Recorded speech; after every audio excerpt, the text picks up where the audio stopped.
Pakistan's most watching legal awareness YouTube channel. Subscribe my YouTube channel and press bell icon for more informative lectures.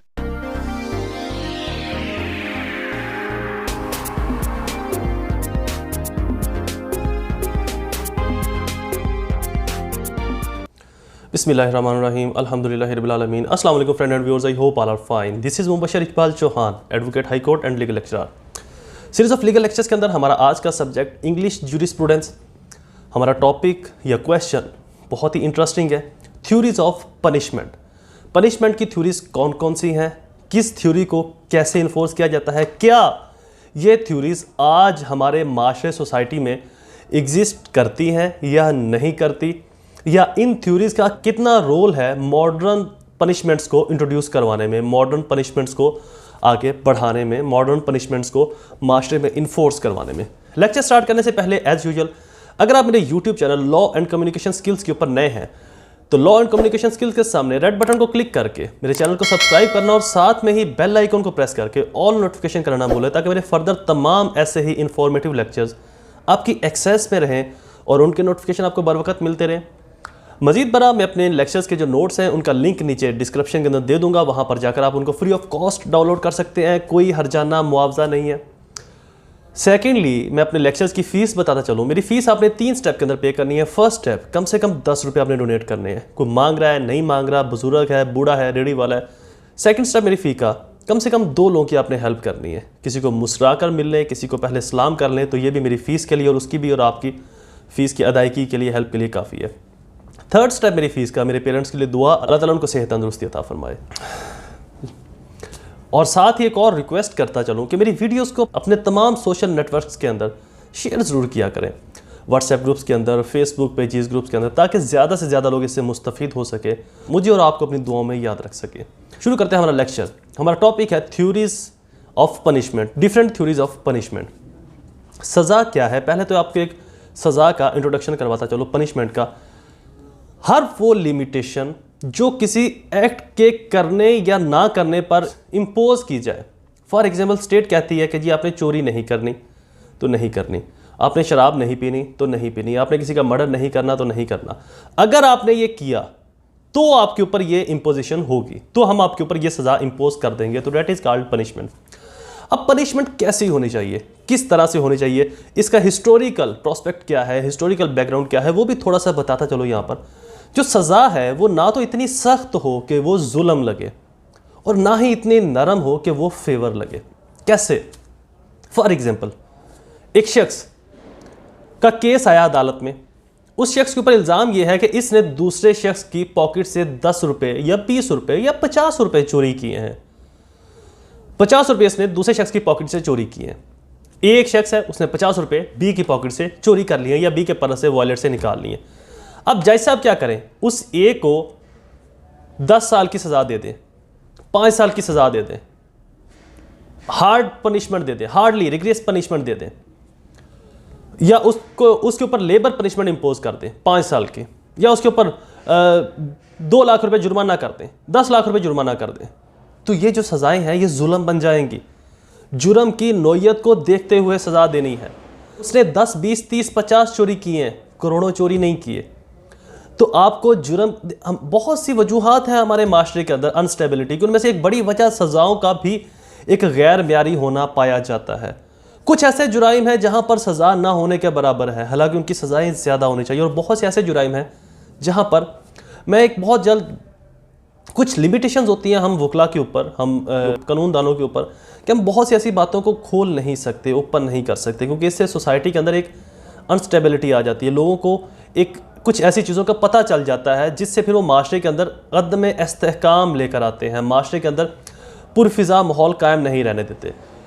मैं कोशिश करूँगा किसी और वे से, किसी और सेंस से वो समझा सकूँ। एनीवे, बहुत से ऐसे जुराइम हैं जहाँ पर जुर्म बड़ा है, सज़ा कम है। बहुत से ऐसे जुराइम हैं जहाँ पर जुर्म छोटा है, सज़ाएँ ज़्यादा हैं। ये भी एक बहुत बड़ी वजह है बगावतों के ऊपर उकसाने की, क्योंकि जब एक शख्स के साथ आप जुल्म करोगे तो फिर वो बागी बन जाएगा, और बागियों का हल कोई नहीं होता। बागी माशरे के अंदर फिर ऐसा फसाद बर्पा करते हैं जिनको कंट्रोल नहीं किया जा सकता, जिनका हल कोई नहीं निकाला जा सकता। फिर उनका हल एक ही होता है कि उनको मार दो। जब आप उनको मारोगे तो फिर उनका रिवेंज लेने वाले, उनके बदला लेने वाले, उनका इंतकाम लेने वाले पैदा होंगे। तो यहाँ से फिर रियासतों के, ममालिक के टूटने के खदशात बढ़ते हैं। उन ममालिक की इकनॉमिक्स, उन ममालिक के डिफेंस, उन ममालिक की जो इंतज़ामिया है वो कमज़ोर हो जाती है। तो ये कुछ वजूहात हैं, सज़ाएँ। इसीलिए सबसे ज़्यादा किसी भी माशरे के मुस्तहकम होने के ऊपर, किसी भी माशरे के स्ट्रॉन्ग होने के ऊपर जो सबसे ज़्यादा दारोमदार होता है वो उस माशरे के कानून का होता है और उस माशरे के कानून की इम्प्लीमेंटेशन का। यहाँ पर पुलिस है तो वो अपने मफाद में काम करती है, उसको गर्ज नहीं कि हम जो काम कर रहे हैं इस काम ने आगे जाकर माशरे को कितना वीक करना है या कितना स्ट्रॉन्ग बनाना है। अदलिया अपने तरीके से काम कर रही है, उनको गर्ज नहीं है कि हमारे जो फैसले हैं ये किस हद तक माशरे के ऊपर इफ़ेक्टिव होंगे या किस हद तक ये माशरे को डिग्रेस कर जाएंगे या माशरे को इतना कमज़ोर कर जाएंगे कि बाद में टूटने के बायस बनेंगे। अगर ये तमाम लोग इस बारीक बिनी से इस चीज़ का जायज़ा लें कि सज़ा, जज़ा, अरेस्ट करना, छोड़ देना ये किस हद तक फ़ायदेमंद और नुकसानदेह होते हैं उस मुल्क के लिए, उस रियासत के लिए, तो शायद ये लोग कभी भी ऐसा ना करें। लेकिन अनफॉर्चुनेटली इतनी प्रैक्टिकल अवेयरनेस नहीं होती, इतनी तरबियत नहीं होती, इस तरह से ट्रेन नहीं किया जाता, ना ही पुलिस ऑफिसर्स को, ना ही और हमारे जो इंस्टीट्यूशंस हैं, जिसकी वजह से इस तरह के वाक़यात भी होते हैं। बगावत की तरफ लोग आते हैं, उकसाया जाता है उनको या उकसाए जाते हैं, बगावत की तरफ लोग आते हैं, स्टेट का नुकसान करना। तो एनीवे ये टॉपिक लंबा हो जाएगा। तो आते हैं सज़ा के ऊपर। तो सज़ा इतनी सख्त ना हो कि वो जुल्म बन जाए। 10 रुपये 20 चोरी किए तो उसको 10 साल की सज़ा दे दो, 2 लाख जुर्माना कर दो। नो, उसको उसी हिसाब से सज़ा दो। हफ्ता सज़ा दे दो, 2 हफ्ते दे दो, 20 दिन सज़ा दे दो, ताकि वो नेक्स्ट केयरफुल रहे, एहतियात करे कि मुझे नहीं चोरी करनी, नहीं तो मेरी ज़िंदगी के 20-30 दिन 50 दिन ज़ाया हो जाएंगे जेल में। अब ये तो थी वो जुल्म, क्या आपने 20-30 एक शख्स से चोरी की और उसको सज़ा दे दी 10 साल की या 2 लाख जुर्माना कर दिया। अब सज़ा इतनी कम भी ना हो कि वो फेवर लगे। फॉर एग्जाम्पल एक शख्स मर्डर करके आ जाता है, कोर्ट उसको सज़ा देती है कि ठीक है इसको साल के लिए अंदर भेज दो, साल इसकी सज़ा दे दो, 6 माह सज़ा दे दो, या इसको 20,000 जुर्माना देकर छोड़ दो। अब जब आप उस शख्स से, मर्डर के मुजरम से, कत्ल के मुजरम से, कातल से 20,000 जुर्माना लेकर उसको छोड़ेंगे या साल 1.5 साल उसको सज़ा देकर छोड़ेंगे, तो ये तो फेवर होगी ना। उसको पता होगा कि क्या होगा, कुछ भी नहीं होगा। जब दिल किया, जहाँ पर दिल किया बंदा एक ठोक दो, 1 आधा साल अंदर हो या 20-30 हज़ार रुपये जुर्माना दो, बाहर आ जाओ। तो इसलिए सज़ा इतनी नरम ना हो, इतनी कम ना हो कि फेवर बन जाए, हौसला अफजाई करे मुजरम की, और इतनी सख्त भी ना हो कि जुल्म लगे, जुल्म बन जाए मुजरम के लिए। Definition of punishment. Punishment is a method of protecting the society from offender regarding occurrence of criminal act. Punishment जो है ये माशरे को, ये मुल्क को, ये स्टेट, सूबे, शहर, ज़िले, डिस्ट्रिक्ट को मुजरमों से बचाने के लिए, मुजरमों से दूर रखने के लिए, ऑफेंडर से दूर रखने के लिए एक बेहतरीन जरिया है। Definition of crime. Crime is an act which violate the public right which have been legally recognized by the state and are punishable under the law. Crime क्या है? ऐसे पब्लिक राइट, ऐसे पर्सन राइट जो state की तरफ से recognised है, जिनको तस्लीम किया हुआ, तस्लीम शुदा राइट। लाइक मेरा राइट है कि मेरी आज़ादी को मुझे कैद ना किया जाए, मेरी आज़ादी को आप मेरी लाइबिलिटी की वायलेशन नहीं कर सकते, मेरी राइट की वायलेशन नहीं कर सकते, मुझे कोई नुकसान नहीं पहुंचा सकता। तो ये मेरे लीगली रिकॉग्नाइज्ड राइट हैं। कानून ने मुझे ये राइट्स फरहाम किए हुए हैं। अब जब कोई इन राइट्स की वायलेशन करेगा, उसका वो एक्ट जुर्म बन जाएगा, क्राइम बन जाएगा। Definition of criminal justice. Criminal justice is a body of law which deal with the offence and imposition of punishment of offender against their violation. जिस शख्स ने जो वायलेशन की है उसके अगेंस्ट जो उसके ऊपर सजा इंपोज की जाती है वो क्रिमिनल जस्टिस के अंदर इंपोज की जाती है। Theories of punishment. अब आते हैं थ्योरीज पर। पनिशमेंट की कौन कौन सी थ्योरीज हैं जो इससे पहले कबल अज नाफजुल अमल थी, जिनकी इन्फोर्सिबिलिटी होती थी, जिनके मुताबिक सजाएं दी जाती थी। सबसे पहली थ्योरी है deterrent theory. Deterrent theory, according to this theory, punishment, purpose of punishment to deter the offender from committing crime against as well as keep other people away from committing the crime. The aim of punishment is to revenge but terror. Deterrent theory का मतलब है कि किसी मुजरम को ऐसी सजा देना कि आने वाले लोग, आने वाले ज़माने में भी लोग उस सज़ा से डरे कि यार तौबा तौबा तौबा, ये जुर्म नहीं करना नहीं चाहिए, सज़ा बहुत सख्त है, बहुत डाढ़ी सज़ा लबदी है इसकी। तो किसी भी मुजरम को ऐसी सज़ा देना जिससे आने वाले लोग भी कानों को हाथ लगाएं कि ये जुर्म ना करे अजय। इस तरह की सज़ाएं जनरली कबल अज़ दी जाती थी, जिनमें से एक सज़ा का मैं जिक्र करूंगा कि एक शख्स को लिटा दिया जाता था, उसके कपड़े बिल्कुल उतार के, तो उसकी चेस्ट के ऊपर एक चूहे का पिंजरा रख दिया जाता था, उसके हाथ पाँव बांध दिए जाते थे, यहाँ सीने के ऊपर उसको लिटा के यहाँ पर एक पिंजरा रख दिया जाता था, उसके ऊपर चूहा होता था और पिंजरे के नीचे से छोटा सा इतना सा सुराख कर दिया जाता था और पिंजरे के ऊपर एक इस तरह का आतिशदान रख दिया जाता था जिससे आग नीचे आती थी। अब होता यह था कि इंसान लेटा हुआ है, उसके चेस्ट के ऊपर, सीने के ऊपर पिंजरा पड़ा है, उसके नीचे से एक छोटा सा सुराख है जहां से चूहा गुजर सकता है, बट नीचे इंसान की बॉडी है, उसके ऊपर आग रख दी जाती है। अब आहिस्ता आहिस्ता आग जब नीचे आती है उस आतिशदान से, तो चूहे को तपश महसूस होती है, फिर चूहा भागता है, लेकिन पिंजरा मजबूती से वहां पर जकड़ा होता है। तो चूहा क्या करता है, जो नीचे सुराख होता है इंसान की बॉडी में, वहां से अपने दांतों से या अपने नाखूनों से उसको खुरेदना शुरू कर देता है।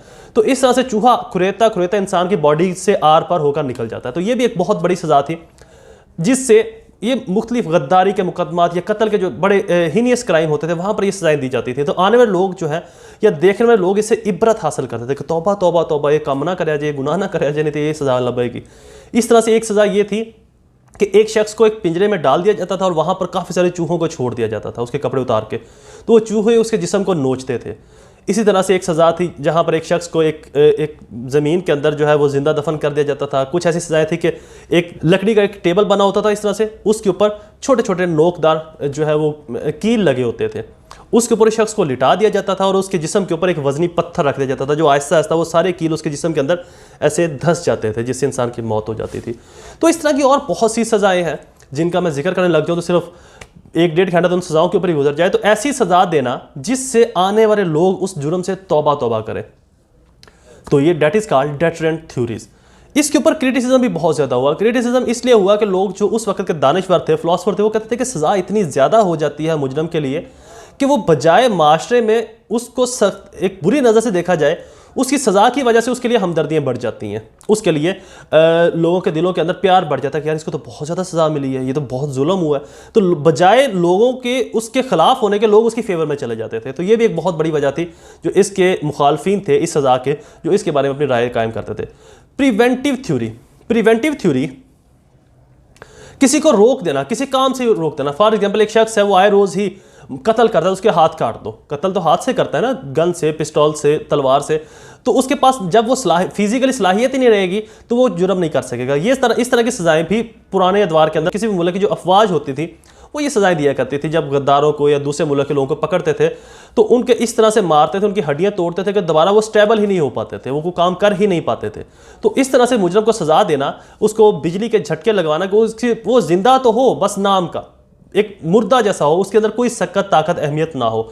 इसकी एक और छोटी मैं आपको आसान एग्जांपल ये भी दूंगा कि एक शख्स ड्राइविंग करते हुए ड्राइविंग की वायलेशन करता है, पहली बार की, दूसरी बार की, तीसरी बार की, तो इवेंचुअली उसके ड्राइविंग लाइसेंस को ताहयात परमानेंटली सस्पेंड कर दिया, ख़त्म, टर्मिनेट कर दिया। दोबारा से ना उसके पास ड्राइविंग लाइसेंस होगा, ना वो ड्राइविंग करेगा, ना ही वो ड्राइविंग के ऊपर ट्रैफिक रूल्स की वायलेशन करेगा। तो इस तरह से किसी शख्स को ऐसे रोक देना किसी काम से कि दोबारा उसके अंदर वो काम करने की सकत ही ना रहे, अहमियत ही ना रहे, जुर्म करने की ताकत ही ना रहे। तो इस सज़ा के ऊपर भी बहुत सी क्रिटिसिज्म हुई। Criticism when offender put in jail it breeds, इसके ऊपर भी तनकीद हुई कि अगर आप किसी को लंबा अरसा जेल में, मतलब कि किसी शख्स ने कोई ऐसा बड़ा जुर्म किया तो उसको ताहयात जेल में भजवा दो, ना वो बाहर निकलेगा, माशरे में आएगा और ना ही वो जुर्म करेगा। तो इसके ऊपर भी बहुत सारी तनकीद हुई कि अगर आप किसी शख्स को ताहयात जेल में भजवा देते हो, उसको मेंटली फिजिकली ख़त्म कर देते हो, तो वो एक इंसान है, उसने जो जुर्म किया है उसकी आप उसको सज़ा दें, लेकिन उसकी आने वाली ज़िंदगी को तो आप रोक ना लगाए ना, उसकी आने वाली ज़िंदगी को तो आप दाखी ना करें, आप उसको बेबस ना करें। तो इसके ऊपर भी जो उस वक्त के दानिशवर फिलोसफर्स हैं उन्होंने काफ़ी तनकीद की। थर्ड थ्योरी है reformative theory. Reformative theory, the purpose of punishment reformation of the offender. Even a offender commit a crime, he must be educated and taught during a period of imprisonment so that he may be able to start a life after he is release from jail. Reformative theories का मकसद ये आजकल भी impose है, उसका मकसद ये है कि अगर कोई मुजरम जेल में आता है तो उसको पढ़ाया जाए, लिखाया जाए, वेल एजुकेट किया जाए, ताकि वो जब जेल से बाहर निकले तो एक अच्छी लाइफ गुजार सके, एक अच्छे तरीके से अपने आप को एक अच्छा इंसान माशरे में साबित कर सके। तो इस वक्त ये थ्योरी बहुत ज़्यादा एग्जिस्ट करती है, ना सिर्फ पाकिस्तान में और भी दुनिया के बहुत ज़्यादा ममालिक के अंदर इस थ्योरी को बहुत फॉलो किया जाता है कि जो लोग जुराइम करके जेलों में आते हैं फिर उनका माइंड वॉश किया जाता है, उनका क्रिमिनल माइंड निकाल के उनको एक सिविलाइज्ड माइंड बनाया जाता है कि आपने ये गलत काम किया, आपने नेक्स्ट ये काम नहीं करना। तो इस तरह से उनको पॉलिश किया जाता है, पढ़ाया लिखाया जाता है ताकि ये वेल एजुकेट हो और माशरे के अंदर अपना एक बेहतर मुकाम हासिल कर सके। तो इसके ऊपर भी बहुत से लोगों ने तनकीद की। उनकी तनकीद का मकसद ये था कि जब किसी शख्स को सज़ा दें तो उसको पता चले कि मुझे सज़ा मिली है। अगर आपने उससे एक अच्छा बिहेवियर रखना है, उससे एक सॉफ्ट कॉर्नर बिहेवियर रखना है, तो उसको तो पता ही नहीं होगा कि मुझे सज़ा मिली है, मैं जेल में हूँ। तो इस तरह से तो बाहर निकल कर फिर जुर्म करेगा, क्योंकि सज़ा का मकसद है कि उसको लगनी चाहिए कि मुझे इस जुर्म की सज़ा मिली है, तो लिहाजा उससे कोई नरमी नहीं बरतनी चाहिए।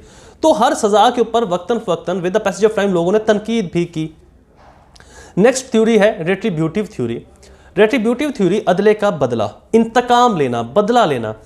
According to this theory of punishment in ancient age the only purpose of this punishment was only on the revenge. The person wrongs was allowed to have his revenge against the wrongdoer. The wrongdoer will have the same punishment as had been suffered by the victim.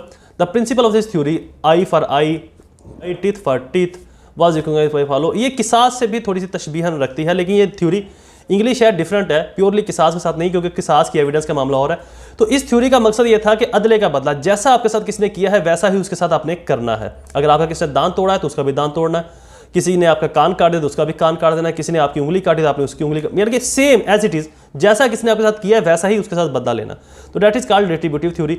तो इसके ऊपर भी तनकीद काफ़ी की गई। तनकीद करने वालों का मकसद, पर्पज़ ये था कि अगर लोगों को ही बदला लेने दिया जाएगा, लोगों के मर्जी के मुताबिक सजाएं दी जाएंगी, तो फिर माशरे के अंदर तो स्टेबिलिटी रहेगी नहीं। फिर माशरे के अंदर तो एक एडमिनिस्ट्रेशन ऑफ जस्टिस कायम ही नहीं होगा। फिर तो जिसने जैसा किया उसके साथ वैसा कर दो, तो फिर तो स्टेट की ज़रूरत ही नहीं है। तो फिर स्टेट का क्या मकसद है? तो लिहाजा सजा स्टेट को देनी चाहिए, खुद सोच समझ कर देनी चाहिए, जो बेहतर लगे। फॉर एग्जाम्पल, इस पर तनकीद करने वालों का एक पहलू यह भी था कि अगर एक जुर्म करने वाला जो शख्स है वो PhD होल्डर है, तो वो किसी ऐसे शख्स की जुबान काट दे जो अनपढ़ है, जाहल है, तो बदले में अगर जाहल भी उसकी जुबान काट देगा तो उससे स्टेट को बहुत ज़्यादा माशरे को फ़ायदे मिलने हैं जो कि नहीं मिल पाएंगे। तो लिहाजा ऐसी सूरत में स्टेट देखे कि जो पढ़ा लिखा PhD उसको कैसे सजा देनी है, किस तरीके से उसको सजा भी दे दें, लेकिन उससे बाद में मिलने वाले बेनिफिट्स भी लिए जा सके माशरे के लिए।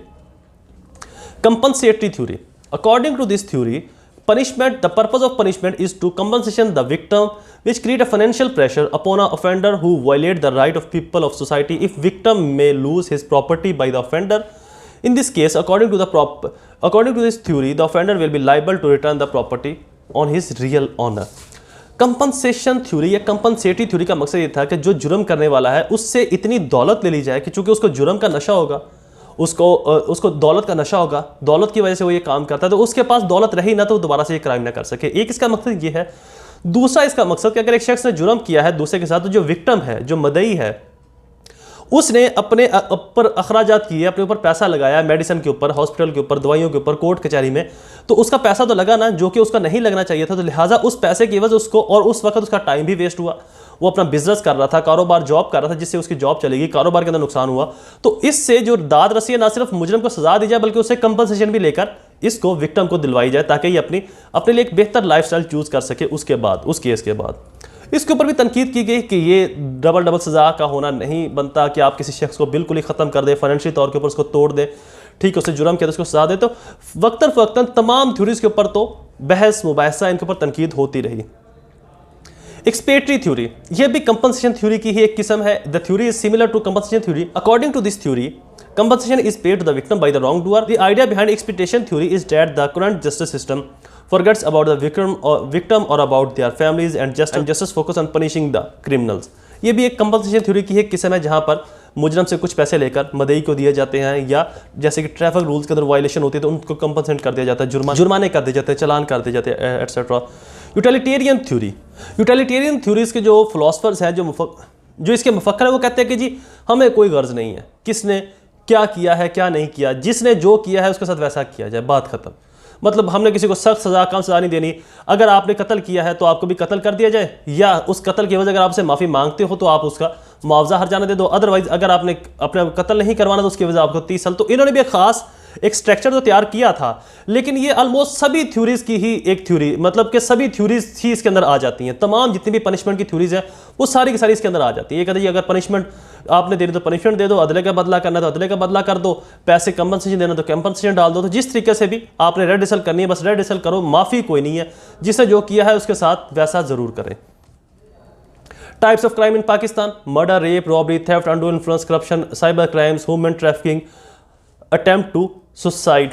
ऑब्जेक्ट ऑफ पनिशमेंट, इसका ऑब्जेक्ट क्या है? माशरे से protection of property of people, लोगों की प्रॉपर्टीज़ की प्रोटेक्शन करना, माशरे के अंदर, सोसाइटी के अंदर प्रॉपर्टीज़ को सेफ सिक्योर करना। प्रोटेक्शन ऑफ लाइफ, जो लोगों की ज़िंदगियों को महफूज बनाना ऑफेंडर्स की तरफ से, मुजरमों की तरफ से। Protection of state and country, रियासत और मुल्क की हिफाजत करना। Theories of punishment aim to maintenance of the peace and equality, maintenance peace and equality को मेंटेन रखना। Protection of culture and morality, culture, tradition, moralities को, इखलाकियात को मेंटेन रखना। Most important object of protection of right and liabilities of the people, लोगों के rights और उनकी आज़ादी को मेंटेन करना, to biggest M of punishment to disgrace the crime and criminal activities, जो डिस्ग्रेस करना क्राइम्स को, क्रिमिनल एक्टिविटीज़ को, to prevent the other member of community from repeating of crimes, जो दूसरे मेंबर हैं उनको उस तरह के जुराइम को दोबारा से रिपीट करने से रोकना। नेक्स्ट हेडिंग है जी preclude remarks, question is complete. I hope ये लेक्चर आपको पसंद आया होगा और आपके लिए फायदेमंद साबित हुआ होगा। मेरे लेक्चर्स को अपने तमाम सोशल नेटवर्क्स के अंदर, व्हाट्सएप ग्रुप, फेसबुक ग्रुप और आपके जो सोशल नेटवर्क्स हैं वहाँ पर शेयर करना ना भूला करें। मेरे चैनल को सब्सक्राइब करना और बेल आइकन को प्रेस करना ना भूलें। मुझे अपनी दुआओं में ज़रूर याद रखा करें। अल्लाह ताला आप सबका हामी और नासिर हो। वस्सलाम।